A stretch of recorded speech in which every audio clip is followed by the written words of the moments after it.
І ў працяг тэмы у няпростыя часы барацьбы з COVID-19 сваю дапамогу прапануе моладзь. Беларускі рэспубліканскі саюз моладзі ва ўсіх рэгіёнах краіны з 20 сакавіка арганізаваў працу гарачых тэлефонных ліній для інфармацыйнай дапамогі пажылым людзям. Валанцёры змогуць падказаць тэлефоны тэрытарыяльных цэнтраў сацыяльнага абслугоўвання насельніцтва, бліжэйшых устаноў аховы здароўя. Па жаданні пажылых людзей актывісты саюза моладзі дапамогуць ім замовіць праз інтэрнэт тавары першай неабходнасці. Пра дапамогу, а таксама аб тым, чым будзе жыць моладзевы саюз Шклова ў перыяд, калі лепш застацца дома, даведаемся далей. На данный момент у нас работает молодежная горячая линия номер 78-140. Работаем мы с 8 утра до 18 вечера, с понедельника по субботу.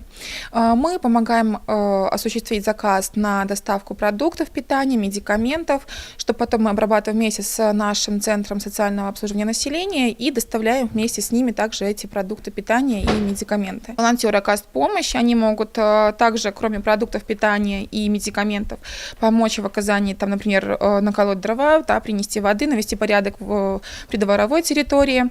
А так, в принципе, также мы сейчас из-за сложившейся ситуации работаем большей частью дистанционно. Белорусский республиканский союз молодежи в связи со сложившейся ситуацией осуществляет свою работу уже немножко по-другому. Мы будем сейчас делать упор больше на онлайн какие-то мероприятия, да, и сейчас мы запускаем вот уже с 3 числа, 3 апреля и до конца месяца, до 30 апреля, фотоконкурс, который называется «В объективе». Запускаем именно в своем районе, таких еще как бы конкурсов не проводилось. Он расписан по номинациям, принимать участие в нем могут все желающие, которые являются представителями, членами нашего союза молодежи.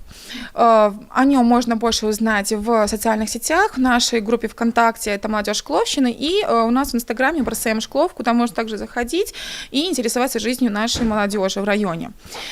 Также еще осуществляем трудоустройство молодых ребят в студотряды. Студотряды будут разного направления, это сельскохозяйственный, и строительный, и экологический.